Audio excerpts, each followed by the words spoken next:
Cher journal, je suis entourée de personnes toxiques. Comment faire? Quand j'ai posé cette question à ma coach, elle m'a hyper challengée. Je ne m'attendais pas à ça.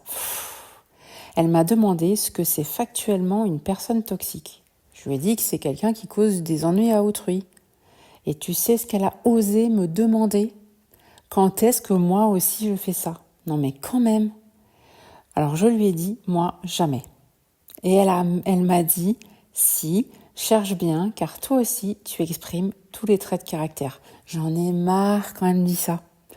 Heureusement d'ailleurs, elle m'a dit, heureusement que tu exprimes tous les traits de caractère, heureusement pour l'humanité. Je n'ai absolument rien compris à ce qu'elle m'a dit. Mais bon, j'ai trouvé quelques fois où, ok, j'ai apporté des ennuis à l'autre, voire de gros ennuis. Par exemple, quand j'ai quitté quelqu'un, stoppé une amitié, rentré dans une voiture. Mais pour autant, c'est pas aussi fort que les vraies personnes toxiques.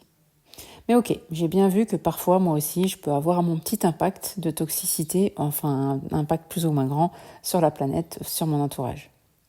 Elle m'a dit que nous sommes entourés de tout. De gens que l'on perçoit gentils et d'autres toxiques. D'autres que l'on perçoit bienveillants et d'autres arrogants, etc. à l'infini. Et parfois, ce sont les mêmes personnes que je vais percevoir un jour adorables et l'autre jour toxiques. Et on ne peut quand même pas enlever de la surface de la Terre tous ceux qui nous agacent.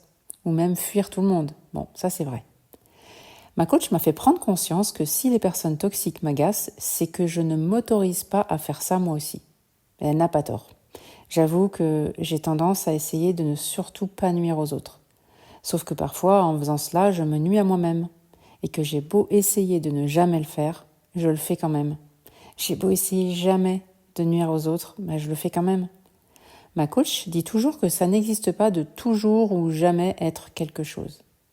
Bref, elle m'a fait voir qu'à chaque fois que j'ai causé du tort à l'autre, sous une forme, je lui ai aussi apporté, et à moi-même.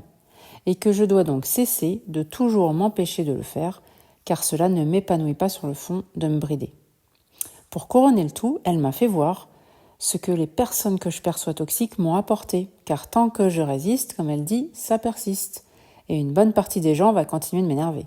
Et pendant ce temps-là, je rumine, je suis moins disponible pour mes proches et mes projets. Et elle a fini en me disant, tu as deux options. Soit tu continues de rester du côté victime, eux sont tes bourreaux, c'est cool sous une forme, mais tu vas continuer de souffrir et tu n'avances pas. Et tu vas être en révolution, tu vas vivre sans cesse la même situation.